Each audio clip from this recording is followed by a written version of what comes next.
12월 30일 금요일 매일 성경 묵상을 시작합니다. 오늘 함께 나눌 말씀은 요한이서 1장 7절에서 13절 말씀입니다. 요한이서 1장 7절에서 13절 말씀을 제가 봉독합니다. 미혹하는 자가 세상에 많이 나왔나니 이는 예수 그리스도께서 육체로 오심을 부인하는 자라. 이런 자가 미혹하는 자요 적 그리스도니 너희는 스스로 삼가 우리가 일한 것을 잃지 말고 오직 온전한 상을 받으라. 지나쳐 그리스도의 교훈 안에 거하지 아니하는 자는 다 하나님을 모시지 못하되 교훈 안에 거하는 그 사람은 아버지와 아들을 모시느니라. 누구든지 이 교훈을 가지지 않고 너희에게 나가거든 그를 집에 들이지도 말고 인사도 하지 말라. 그에게 인사하는 자는 그 악한 일에 참여하는 자임이라. 내가 너희에게 쓸 것이 많으나 종이와 먹으로 쓰기를 원하지 아니하고 오히려 너희에게 가서 대면하여 말하려 하니 이는 너희 기쁨을 충만하게 하려 함이라. 택하심을 받은 네 자매의 자녀들이 내게 문안하느니라. 아멘. 요한 사도가 요한 1서, 요한 2서, 요한 3서 등의 편지를 교회 공동체에 보낼 당시는 주후 100년경입니다. 이때만 해도 이미 요한 사도가 노년이 되었을 때지요. 젊을 때는 마리아를 봉양하다가 이제 마리아가 돌아가시고 난 노년에 요한 사도는 본격적인 사도의 삶을 살게 되었고 그렇게 복음을 전하다가 한때는 또 반모섬에 유배되어 요한계시록을 기록하기도 했죠. 이제 우리가 요한 1서를 묵상할 때도 언급했지만 이 당시에 이미 이단이나 사이비 같은 성도들을 미혹하는 악한 세력들이 존재하고 있었습니다. 이렇게 급작스럽게 이단 사상들이 등장하게 된 배경에는 주님과 함께 활동하던 사도들이 대부분 다 세상을 떠났고 이제 요한 사도만 남은 상태다 보니 누가 이상한 주장을 펴더라도 강력하게 제지할 사람이 없었기 때문입니다. 전에도 말씀드렸지만 그 당시 가장 교회에 위협이 되는 이단 사상은 영지주의라고 하는 이단이었는데 영적인 지식을 통해서 구원받는다고 주장하는 사상이었습니다. 언뜻 생각하면 꽤 고상해 보이는 주장처럼 보이지만 이들은 예수 그리스도께서 육체로 오심을 부인하는 사람들이었어요. 이 영지주의를 헬라어로 그노시스라고 하는데 그 뜻은 지식이란 뜻입니다. 그러니까 이들은 예수 그리스도께서 육체로 오심을 부인하고 오직 영으로만 구원받는다고 그렇게 성도들을 미혹했는데 요한 사도는 이들을 미혹하는 자, 적 그리스도라고 말하면서 이들과 아예 교제 자체를 삼가야 된다고 경고하고 있습니다. 자칫 이들과 교제하다가 우리의 영혼이 그들에게 팔려서 그동안 수고하고 헌신한 상급을 잃지 말라는 것이거든요.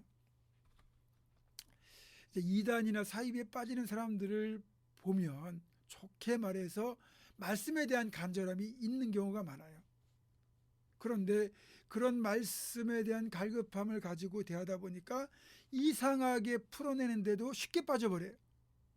진짜 고민하면서 이 말씀을 제대로 이해하고 받아들이는 대신에 맹목적으로 이단 사이비의 주장을 받아들여 이단 사이비의 열성분자가 됩니다. 그리고 난 뒤에는 다른 사람들을 또 포섭하여 끌어들이죠.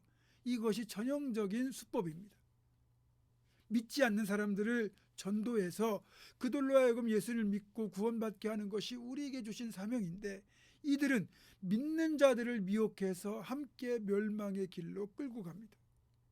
그래서 솔직히 불쌍해 보이기도 하지만 어떤 때는 이들이 좀 냉정하고 냉혹하게 대할 필요가 있다는 생각도 듭니다. 성경은 이들을 양심의 화인을 맞은 사람이라고 표현합니다. 양심이 마비되었다는 거죠. 그러니까 부끄러움도 모르고 미혹하는 자들이 되는 겁니다. 요한 사도 앞서서 활동했던 바울 사도가 디모데에게 주는 가르침에서도 비슷한 가르침이 발견됩니다. 디모데전서 4장 1절과 2절입니다. 그러나 성령이 밝히 말씀하시기를 후일에 어떤 사람들이 믿음에서 떠나 미혹하는 영과 귀신의 가르침을 따르리라 하셨으니 자기 양심이 화인을 맞아서 외식함으로 거짓말하는 자들이라. 이단 사입의 특징 중 하나가 거짓말을 거리낌 없이 한다는 거예요. 여러분, 신천지에 빠진 사람들 중에서 교회로 침투한 사람들은요, 절대로 자기가 신천지라고 말하지 않습니다. 의심이 가서 물어보면요, 펄쩍펄쩍 뜁니다. 구체적인 증거를 들이대면요, 그제야 도망칩니다. 그동안 얼마나 뻔뻔하게 생활하는지 모릅니다. 신천지 이야기를 하면 전혀 아닌 척하기 때문에 너무나도 당당하고 태어납니다. 정말 그 사람을 아끼고 사랑하던 사람들이 제발 정신 차리라고 애원해도 소용이 없고요. 그동안 우리를 속여온 것에 대하여 사과 한마디가 없습니다. 그러니까 그들을 믿었던 우리들 입장에서는 두 번 배신당하는 거죠. 그런데 뭐라고 할 수도 없는 것이, 이것이 그들의 양심이 화인을 맞았기 때문이라고 바울사도가 분명히 말하고 있지 않습니까? 자기 양심이 화인을 맞아서 외식함으로 거짓말하는 자들이라. 그러니까 양심이 화인을 맞으니까 거짓말을 그냥 부끄럼 없이 하는 거죠. 여러분, 이단이 뭡니까? 달을 이자에 끝단자를 씁니다. 처음은 같은데 마지막이 다른 거죠. 처음은 똑같이 예수를 믿는 것 같지만 잘못된 길로 가다 보니까 결국 그 끝은 멸망이라는 겁니다. 그들의 마지막은 지옥이라는 겁니다. 그때 가서 내가 잘 몰랐다고, 내가 미혹당한 것이라고 아무리 변명을 해도, 애원을 해도 구원의 문은 그들에게 열리지 않습니다. 여러분, 정신 바짝 차리셔야 되고요. 교회 밖에 성경 공부는 절대로 참여하지 마시고, 혹 누가 여러분에게 교회 밖에서 성경 공부를 하자고 권면하면 반드시 저와 우리 목회자들에게 먼저 알려주십시오. 누가 그런 권면했는데 괜히 그 사람 얘기를 했다가 그 사람 오해받겠다 싶어가지고 말하지 않으면 자칫 그 사람도 죽고 여러분도 죽고 교회도 위험해집니다. 그것이 여러분, 교회를 살리고 여러분도 사는 길이니까 먼저 꼭 얘기해 주셔야 됩니다. 끝까지 우리 모두 정신 바짝 차리고 오직 믿음의 길, 진리의 길로만 행하기를 주님의 이름으로 축원합니다. 기도하겠습니다. 하나님, 마지막 때 적그리스도 가짜들, 거짓 선지자들이 많이 등장한다고 경고하셨는데 이 시대가 바로 그렇습니다. 하나님, 우리가 말씀 안에, 교회 공동체 안에 굳건히 붙어 있어 잘못된 유혹에 넘어가지 않게 도와주시고, 혹 그런 유혹을 받더라도 분별하고 뿌리칠 수 있게 도와주시고, 잘못된 길을 가는 자들을 권면하여 돌이킬 수 있는 힘까지 우리 가운데 더하여 주시옵소서. 이제 2022년도 이틀밖에 남지 않았지만 저희들 정말 주님을 신실하게 믿는 믿음의 삶을 다시 한번 결단하고 2023년도에는 그런 삶을 살아내는 우리가 되도록 주님 도와주시옵소서.